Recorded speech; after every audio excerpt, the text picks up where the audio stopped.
Magandang umaga po sa ating lahat mga kabayan. Pupunta na naman po tayo ng Baguio ngayon dahil to the eco ni Joanne. Nakuha na natin lahat ng records niya doon sa Region 1. So akit tayo muli and ibibigay natin yung nakuha natin lahat ng records doon sa surgery kasi titinan nila and then malalaman natin mamaya kung kailan. No, kung kailan ma-surgery kasi schedule po nila yan at malalaman natin kung ano pa mga laboratories na kailangan ni Bibi Joanne. Kaya tara, puntahan natin sila dito sa apartment. So ayan, good morning Ate Mylene. Tulog pa rin si Joanne, ganyan lagi mga kabayan. Yung sinusundo namin dito, tulog. No, pero mamaya pag nasa sasakyan na, nagigising din yan. Kaya tara, Ate Mylene.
Eco 2,000 plus daw itong mga kabayan, 2,800.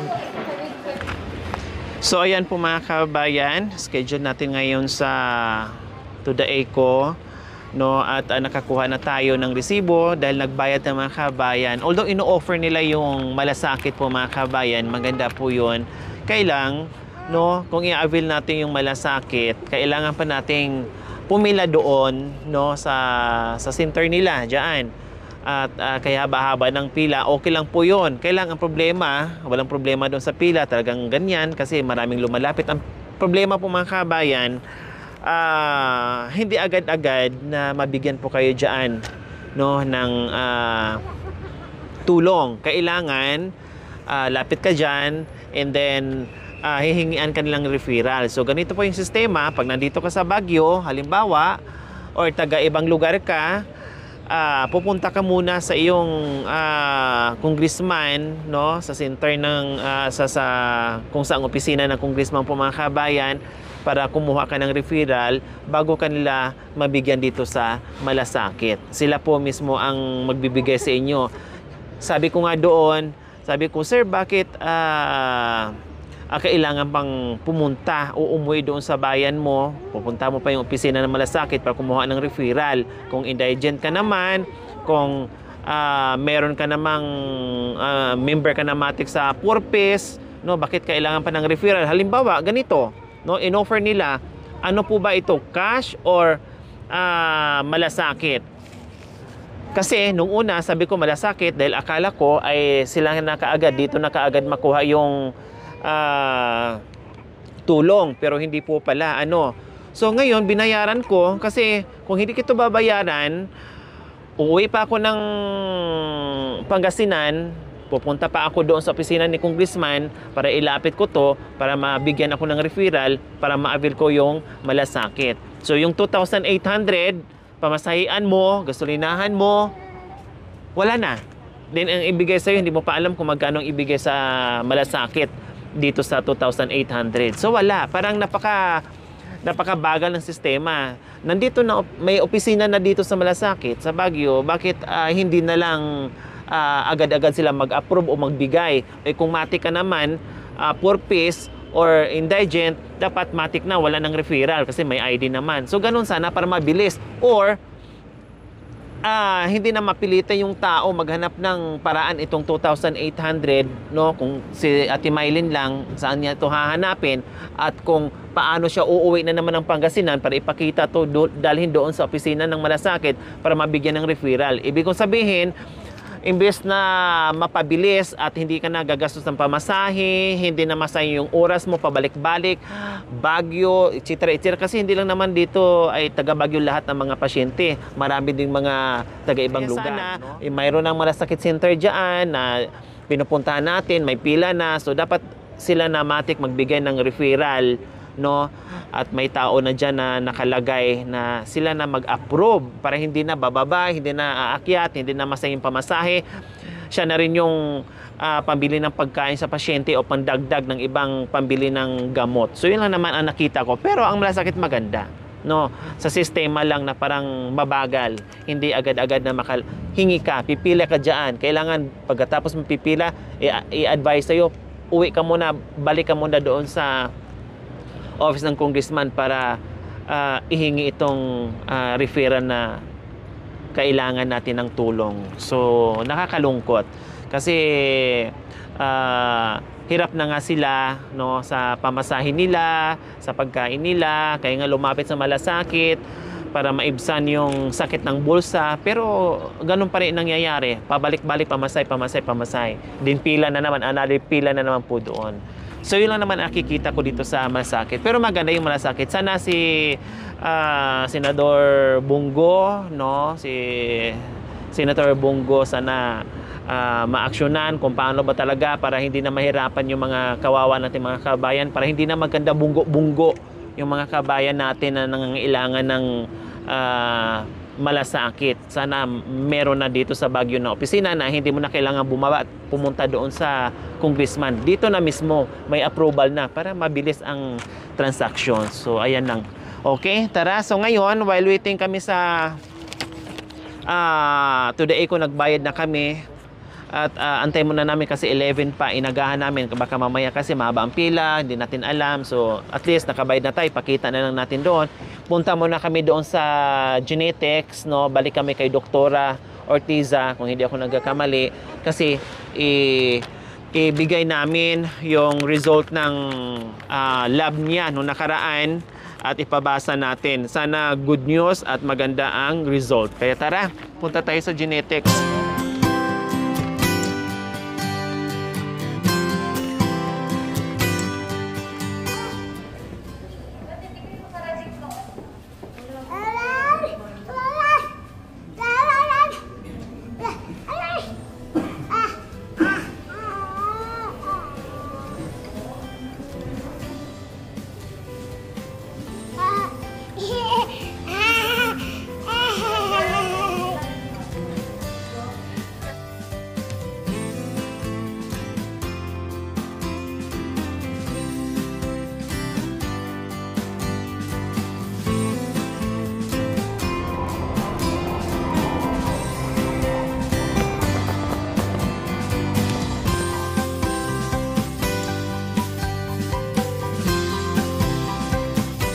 Diyos ko, after 48 years po mga kabayan, natapos din yung today ko ni Joanne. Medyo nahirapan yung doktor kasi pumapalag na siya dahil may phobia doon sa nung laboratory niya, no? Kasi dalawa yung sabay.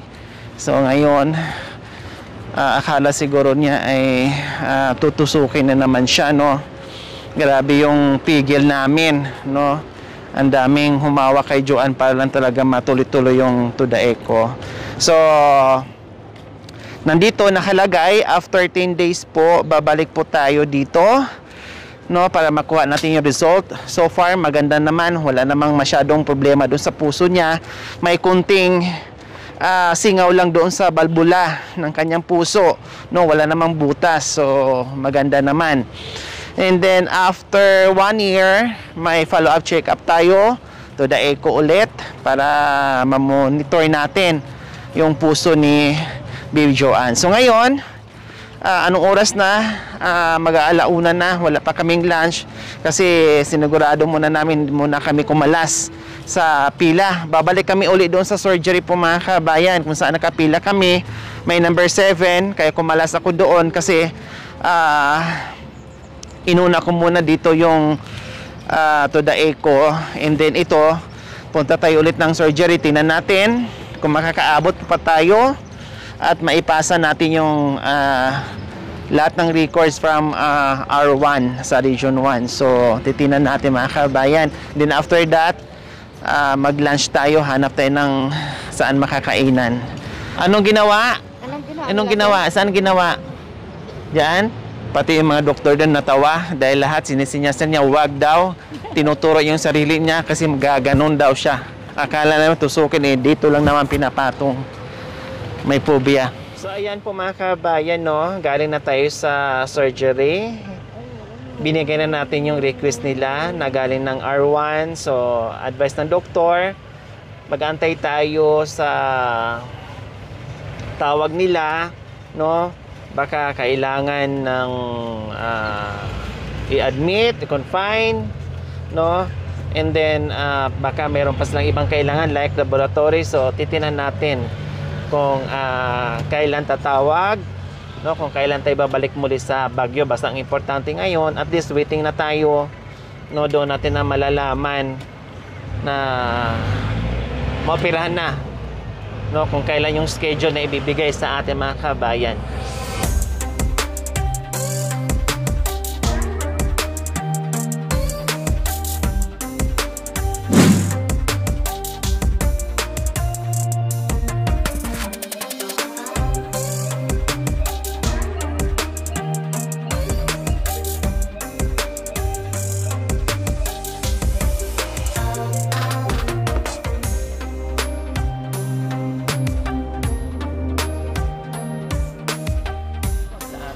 Magandang umaga po sa ating lahat mga kabayan. Waiting na tayo doon sa surgery, no? Kung kailan po tatawag yung doktor, antayin na lang po natin para may schedule at kung kinakailangan i-admit or i-confine. So, bahala na kung ano po yung magiging advice ng doktor. So, yun po yung susundin natin. So, ngayon po mga kabayan, uuwi po muna si Ate Mylene at saka si Joanne kasi meron result sa October 9 or 16, no? And then matagal-tagal pa naman yon. So uwi muna sila para kahit paano ay makabanding siya sa kanilang pamilya, no? Tapos sunduin na lang natin sila ulit. Pero ang usapan nga namin ni Ate Mylene ay wala na siyang problemahin, basta yung bata pakainin niya para tuloy-tuloy yung operasyon na ayos yung timbang, no? Dahil pag mahina ang immune system, siyempre may hirapan tayo, baka mamaya maunsyam yung operasyon. Kaya Ate Mylene, huwag kalimutan, lagi ko sinasabi sa inyo yung pagkain, pag-alaga, no? Kailangan pakainin, hindi pwedeng masunod yung bata pag ayaw na rin, no? Kailangan pakainin, alagaan para hindi maunsyam yung ating operasyon. Ate Mylene, okay? Ready na kayo para uwi tayo? Okay, tara. Samahan niyo po kami mga kabayan dahil from Rosales to Anda, Pangasinan. Dulo-dulo po ito mga kabayan. O magbabay ka na, Joanna. O bye-bye. Bye-bye. O kay Lula ka. Kay Lula. Bye-bye kay Lula. Bye-bye na kay Lula. Tusok na, tusok. O paano? Paano?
Sa wakas po mga kabayan, nandito na kami muli sa tirahan ni Ate Mylene and kay Baby Joanne.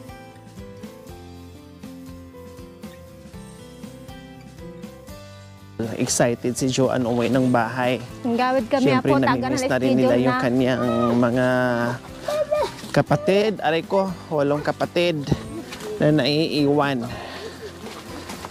Kaya dito po muna sila.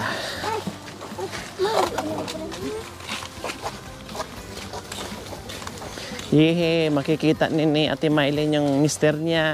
Doon siya ma'am, nakaupo sa sulok. Saan? Ayun po. Ayun pala. Opo ma'am. Oh, excited. Kiss, walang kiss. Huwag na po. Huwag na, mamaya na lang. Huwag na, mamaya na lang. Dandahan ha, madapa ka. Talagang ayaw yung bitawan, gusto niya magbitbit. Ayaw niya ma'am talaga. Oh, saan si papa mo? Saan si papa mo? Hello kuya. Dito, dito. Dito be. Halika dito. Oh, halika. Halika. Ah? Nagbabay pa siya sa tuta niya.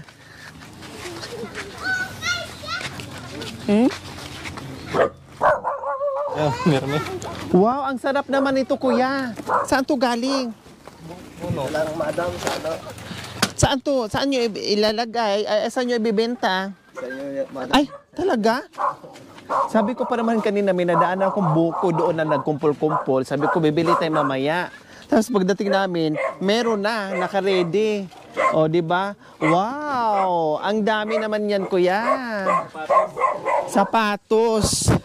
Swerte naman itong sapatos dito. Punong-puno ng ano, ng bangkalanan. At mayroon pang, ano to, kuya? Yung madam, yung luga. Luga, no. Luga-luga?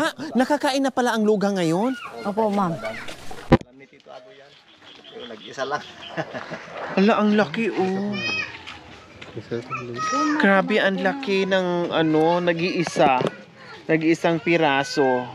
So, ayun po mga kabayan, talagang hinandaan tayo ng kabangkalanan, no? Tapos, mayroon pang buko. O, diba? Si John, ayun, na-miss ng mga kapatid niya. O. Ilipat nyo na, kuya. Bagong huli nyo, kuya, ano? Oo, madam, bang. Sabi kasi madam yung misis ko, alaw na, dito na kami, sabi niya. Kanina pa akong Nadili dumating. kami, sobrang, ano? Alas 12, madam. Traffic. Tapos bumili ako, nag-grocery ako ni Joanne. Sobrang haba ng ano, pila. Alas 12 akong umuwi sa ba dito. Okay lang, ate sa kapahinga kayo, kuya. Oo, madam. Wow, ang dami naman yan, kuya. Talagang fresh na fresh. From the farm of the sea. Saan nakalap ko? Walang nahuli na bansay. So ayan lang kasi, ayan po kasi ang hanap buhay ni kuya, mga kabayan. No, isang dakilang ama, no, para buhayin yung siyam na anak. No, diyan lang sila umaasa sa yaman ng dagat, mga kabayan. Alam, may malaki, kuya. Ano po, kuya? Tukman yan, madam. Magkaiba siya? Oo, madam. Pag ganito. Tukman. Ayan.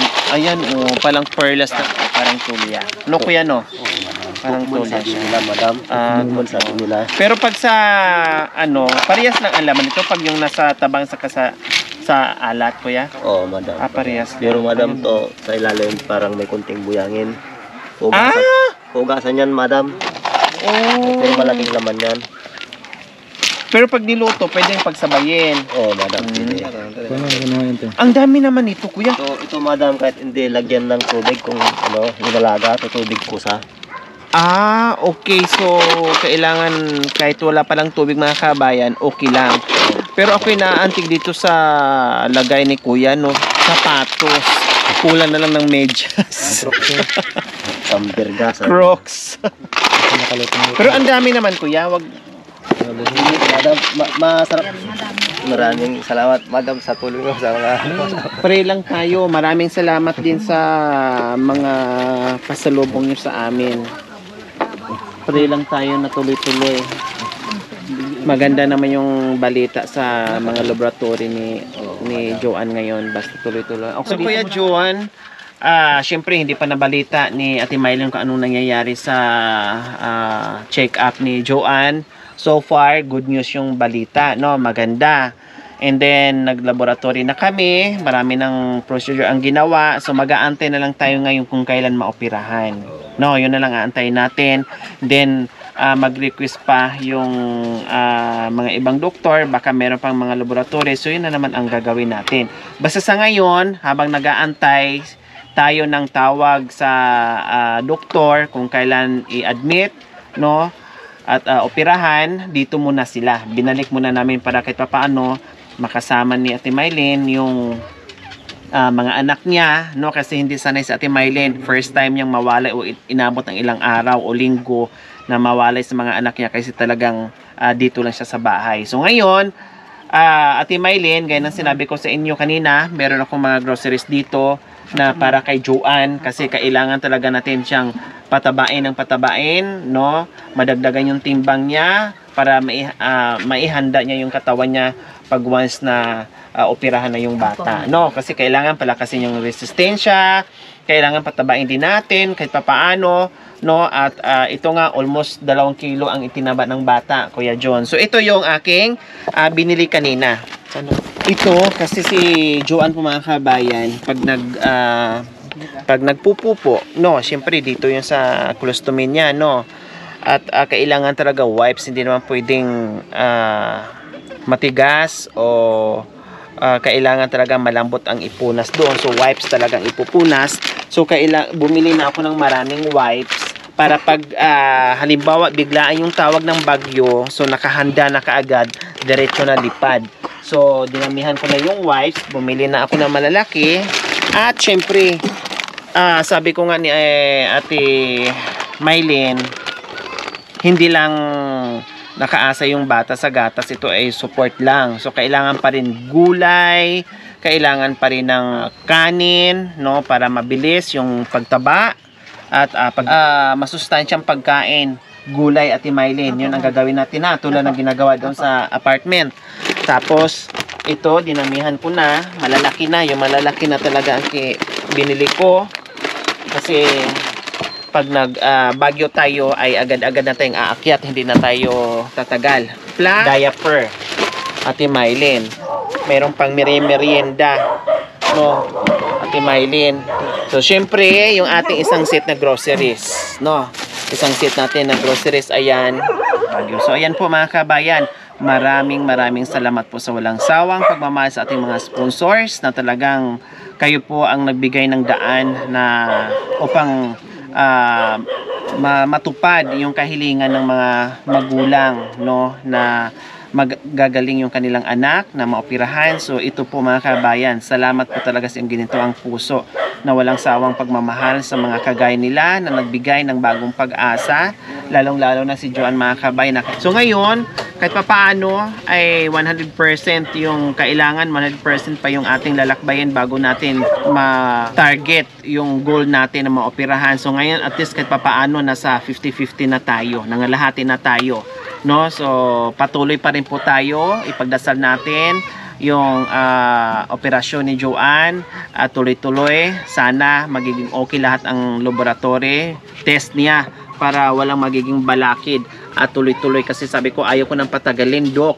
Gusto ko talaga na maoperahan na para ma-solve na yung problema, wala nating alalahanin, no, para magiging okay na at magiging peaceful na rin yung mga magulang. Okay, so Ate Mylene, ano ngayon ang pakiramdam mo na kahit paano ay naumpisahan na natin, malapit na, kunting ano na lang, kunting tiyaga na lang, kunting antay na lang, masusungkit na talaga natin yung 100%. Magaan na po, ma'am, sa kalooban ko, ma'am, na maoperahan yung anak ko. Sana tuloy-tuloy na po, ma'am. Ma'am, maraming salamat po sa inyo. Sana wala kayong sawang tumulong sa amin. Sa mga sponsor na patuloy tumutulong sa amin, salamat po. Ayan. Kuya John, ano naman ang mensahe niyo sa mga sponsors natin na talagang nandiyadyaan na nakaalalay sa atin para doon sa anak niyo? Ganun din, madam, sinabi yung miss ko, madam. Ganun din ang sabihin ko. Yung mga sponsor na tumulong sa anak ko. Maraming salamat po sa inyo. Ayan. So, ayan. Siyempre, no, sabi ko nga, hindi lang financial ang kailangan namin. Prayers din po na makayanan ni Joanne yung operasyon. Mga kabayan, abangan niyo pa po yung aming pagbabalik doon sa surgery ni Joanne sa Baguio. Maraming salamat po sa inyo muli. Maraming salamat sa inyong ginto ang puso na patuloy kayong pagmamahal sa amin, no, at pagbibigay ng pag-asa sa mga kabayan natin na tulad nila. So mga kabayan, huwag niyo pong kalimutan, paki-share and subscribe sa aking YouTube channel, Lori Aquino Tarita. Maraming salamat po. God bless us all. Bye, Ate Mylene and Kuya John. So, mga kabayan, saka ako magbanggit uli ng mga sponsors pag okay na po, ha. Magbabanggit ako ulit ng sponsors pag okay na. Salamat po, ma'am. Ingat. Ingat po kayo. Joanne! Uwi na tayo. Hadi ka na. Babay ka na doon. Oh, Tama daw. Tama. oh, sige. Oh, babay ka na, babay. Gusto naman din yung sumama.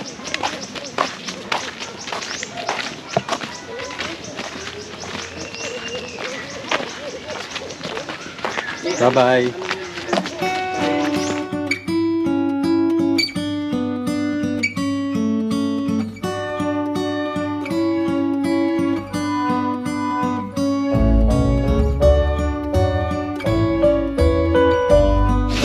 Wala lang. Oh, bye-bye na. Bye-bye.